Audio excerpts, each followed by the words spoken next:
Welcome to Rishi study world. आज मी science olympiad workbook class 1चा चॅप्टर 6 एअर अँड वॉटर हा सोडवणार आहे. व्हिडिओ पूर्ण पहा. चॅनेलला नवीन असताल तर सबस्क्राईब करा आणि लाईक करा आणि फ्रेंड्सला शेअर करा. चला आता व्हिडिओला सुरुवात करूया. आजच्या या व्हिडिओमधून आपण हा एअर अँड वॉटर धडा समजून घेऊया. आवर chapter 6 air and water.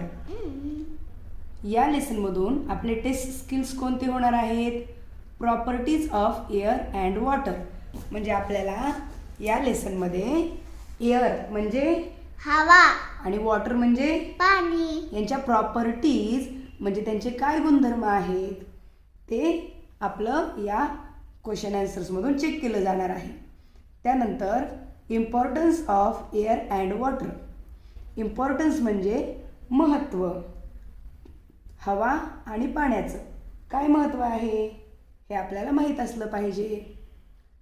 Uses of air and water. Uses म्हणजे काय? वापर किंवा उपयोग. तर हवेचा आणि पाण्याचा आपण कुठे कुठे कसा कसा आपल्याला वापर होतो, कसा उपयोग होतो ते पण आपल्याला पाहायचं आहे. Forms of air and water. Forms म्हणजे त्यांची रूपं. पाण्याची वेगवेगळी रूपं आणि हवेची, एअर म्हणजे हवेची आणि वॉटर म्हणजे पाण्याची वेगवेगळी रूपं आपल्याला समजावून घ्यायची आहेत. Then sources of water. Sources म्हणजे स्रोत. म्हणजे आपल्याला पाणी कुठून कुठून मिळतं त्याला म्हणायचं पाण्याचा सोर्स. तर सोर्सेस ऑफ वॉटर कोणते कोणते आहेत हे आपल्याला समजून घ्यायचं आहे. Air is all around us. हवा ही आपल्या सर्वांच्या सभोवती आहे. We cannot see it. आपण तिला पाहू शकत नाही. But we can feel it. पण आपल्याला ती जाणवते. हवा आपल्याला दिसत नाही पण हवा आपल्याला जाणवते. Moving air is called wind. जी हवा मूव्हिंग म्हणजे वाहत असते तिला काय म्हणतात? विंड म्हणजे वारा असं म्हणतात. हवा स्थिर असली, शांत असली की तिला आपण हवा म्हणतो. आणि हवा वाहिली, फॅन चालू केला तर आपल्याला हवा लागते, त्याला म्हणायचं wind. Moving air is called wind. Wind helps to dry clothes. ह्या वाऱ्यामुळं काय होतं? आपले कपडे सुकतात. जे ओले कपडे आपण धुवून टाकलेले असतात ते ड्राय म्हणजे कोरडे होतात. Move sail boats. जे पाण्यावर जहाज चालतात. सेल म्हणजे जहाज, बोट्स. तर ही जी जहाज चालतात पाण्यावर ती चालण्यासाठी सुद्धा हवेचा, वाऱ्याचा वापर होतो. Spread seeds to new places. आणि वारा वाहत असल्यामुळं वाऱ्यासोबत जे बी आहे झाडाचं ते सुद्धा उडून एका ठिकाणचं दुसऱ्या ठिकाणी जातं. तिथे पडून त्याच्यापासून नवीन रोप तयार होतं.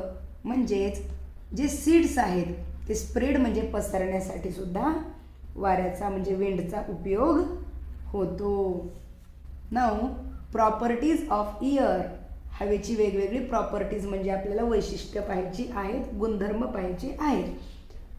Air fills up space. हवा काय करते तर रिकामी जागा भरते. पहा, हा एक ग्लास आहे.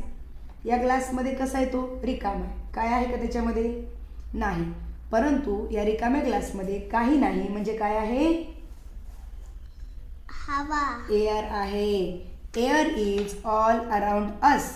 आपल्या सभोवती सगळीकडे हवा आहे. Even an empty glass is actually filled with air. जरी हा ग्लास रिकामा दिसत असला तरी तो पूर्णपणे हवेनं भरलेला असतो. Then another property of air is air gives shapes to things.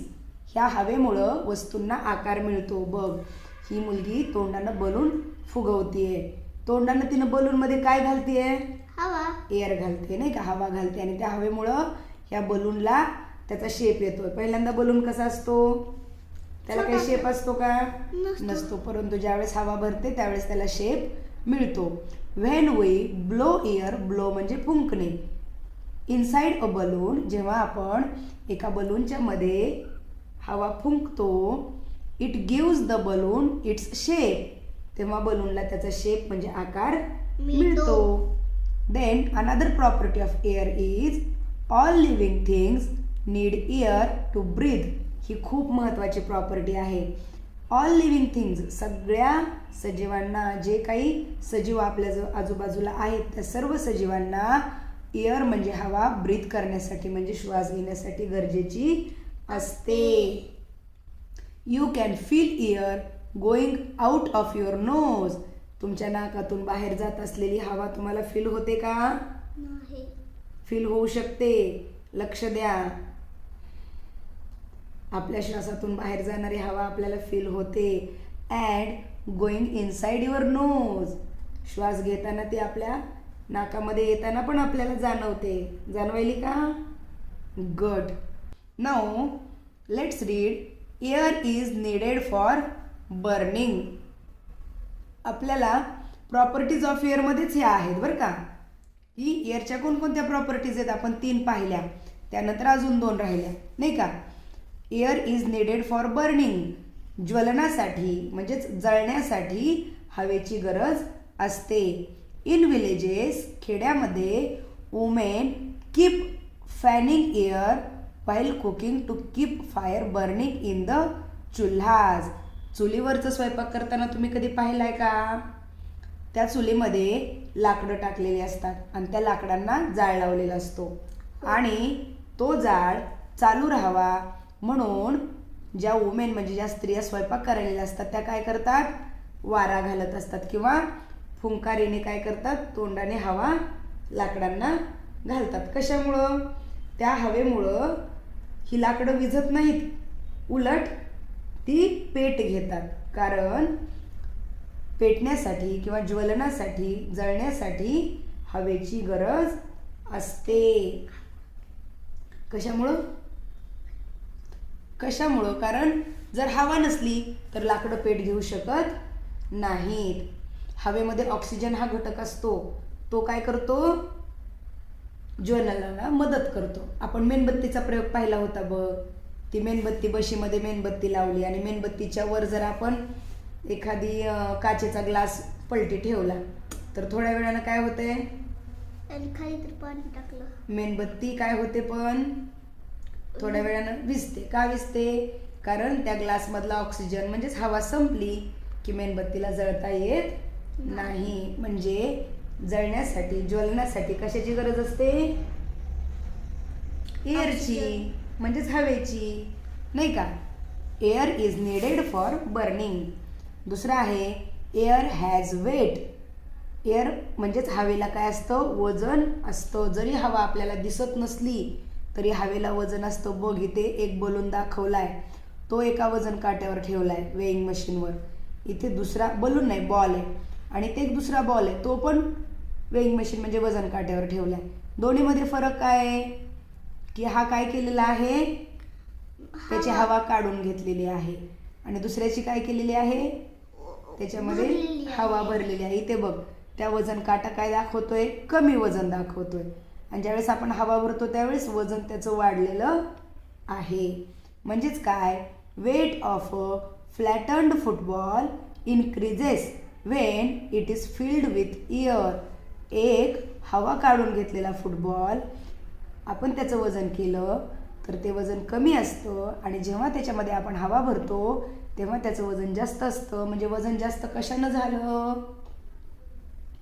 हवेनं. म्हणजे हवेला वजन असतं का नसतं? असतं. आहे की नाही? एअर हॅज वेट, हवेला वजन असतं.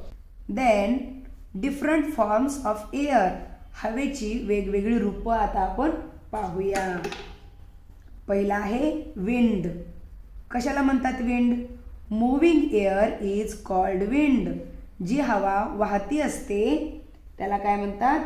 विंड. जसं की बघ इथं ज्याला तुम्ही रोडवरून जाताना पाहताना फॅन म्हणता ते आहे पवनचक्की नाही का. ह्या पवनचक्कीचे पाते कशामुळे फिरतात? कारण त्या पात्यांना हवा लागते. हवा लागली की ते पाते गोल गोल फिरतात. ही जी मूव्हिंग एअर म्हणजे जी वाहती हवा आहे त्या हवेला म्हणायचं विंड. जो वारा वाहतो त्याला म्हणायचं Wind. Wind. Very good. Now let's see about breeze. Breeze कुणाला म्हणायचं? Slow moving wind is called breeze. जो वारा जोरात वाहतो त्याला म्हणायचं विंड. आणि जो वारा स्लो म्हणजे हळूहळू वाहतो त्याला म्हणायचं ब्रीज. कळलं? जोरात वाहणाऱ्या वाऱ्याला विंड. विंड म्हणायचं आणि जो स्लोली वाहतो त्या वाऱ्याला काय म्हणायचं? ब्रीज. ब्रीज. बघे झाडाची पानं हळूहळू वाहणाऱ्या वाऱ्यासोबत उडतायत ह्याला म्हणायचं ब्रीज. आणि स्टॉर्म कुणाला म्हणायचं? Very fast moving wind that mostly comes with rain. पावसासोबत ज्या खूप जोरात वाहणारे वारे असतात. त्याचबरोबर thunder and lightning is called storm. असं वादळ असतं वादळ त्याला म्हणायचं स्टॉर्म. जे की पावसाळ्याच्या वेळेस विजा कडाडतात. त्याचबरोबर ढग गडगडतात. अशा वेळेस जे जोराचे वारे वाहतात त्या वाऱ्यांना काय म्हणायचं? स्टॉर्म. कोणकोणते 3 फॉर्म्स ऑफ एअर आहेत सांग बरं? Wind. Wind, breeze. Breeze and Storm. Storm. Storm सगळ्यात जोरात वाहणारा. त्याच्यानंतर विंड आणि एकदम स्लो वाहणारा जो असतो तो breeze. Now let's read about water. All living things need water to survive. Survive म्हणजे जगण्यासाठी. ऑल लिव्हिंग थिंग्स सगळ्या सजीवांना जगण्यासाठी पाण्याची गरज व्हेरी असते. Good. Pure water is tasteless. आता प्युअर वॉटर कसं ओळखायचं? तर प्युअर वॉटर म्हणजे एकदम स्वच्छ शुद्ध पाण्याला टेस्टलेस म्हणजे टेस्ट नसते, चव नसते. ओडरलेस त्याला कुठलाही वास नसतो. ओडर म्हणजे वास. ओडरलेस जे शुद्ध पाणी असतं त्याला चव नसते, वास नसतो. अँड कलरलेस त्याला अजून काय नसतं? कलर. कलर नसतो. त्यात जी मिसळतात ती होते. त्याचा कलर त्याला मिळतो. परंतु जर शुद्ध स्वच्छ पाणी असेल तर त्याला टेस्ट, ओडर. ओडर म्हणजे काय? वास. आणि कलर म्हणजे रंग. रंग. त्याला चव, वास किंवा रंग नसतो शुद्ध पाण्याला. Water exists as ice. आता हे वॉटरचे रूप आहेत, फॉर्म्स आहेत. आईस जे आहे ते कधी बनतं? आपण वॉटर जेव्हा फ्रीजमध्ये ठेवून त्याला थंड करतो म्हणजे त्याचं तापमान कमी होतं त्यावेळेस त्याचा बनतो आईस.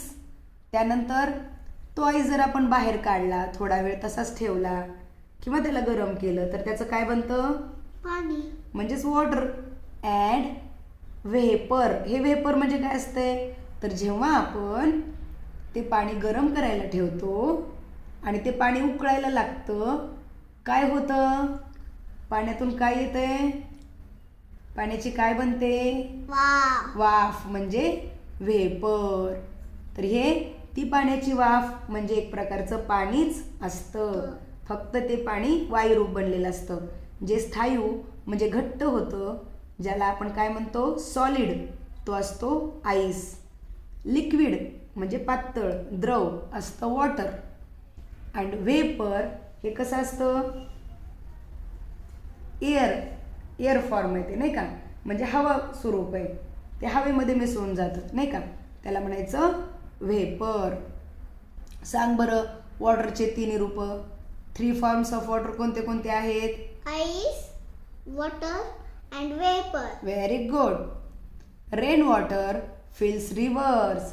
रेन वॉटर म्हणजे पावसाच्या पाण्यानं काय होतं? रिव्हर्स म्हणजे नद्या भरतात. लेक्स म्हणजे तळी भरतात. अँड पॉन्ड्स म्हणजे छोटी छोटी डबकी भरतात. म्हणजे डबकी तयार पण होतात. Very good. Water can be stored. पाणी आपण कुठे कुठे स्टोअर करून ठेवतो? डॅम्स. देन वेल्स विहिरीमध्ये. डॅम्स म्हणजे धरणामध्ये पाणी साठवून ठेवलं जातं. जेव्हा एखादी नदी वाहत असते त्या वाहणाऱ्या नदीवर आपण बांध घालतो त्याला म्हणायचं धरण म्हणजेच डॅम. आणि वेल्स म्हणजे विहिरी, यांच्यामध्ये आपण पाणी साठवून ठेवतो. We should not waste water. आपण पाणी वेस्ट म्हणजे वाया घालवलं नाही पाहिजे.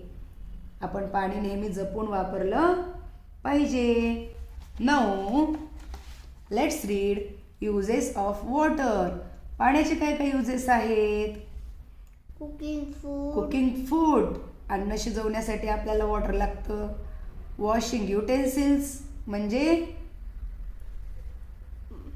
भांडी घासण्यासाठी, धुण्यासाठी. वॉशिंग क्लॉथेस म्हणजे कपडे धुण्यासाठी. Very good. बेदिंग म्हणजे आंघोळ करण्यासाठी. Very good. ड्रिंकिंग म्हणजे पिण्यासाठी. अँड पुटिंग आउट फायर, आणि जाळावर टाकण्यासाठी. आग विझवण्यासाठी आपल्याला वॉटरची आवश्यकता असते. अशा प्रकारे आपण आपला चॅप्टर 6 एअर अँड वॉटर हा समजून घेतलेला आहे. आता नेक्स्ट व्हिडिओमध्ये आपण प्रॅक्टिस क्वेश्चन्स सोडवणार आहोत. भेटूया पुढच्या व्हिडिओमध्ये. बाय.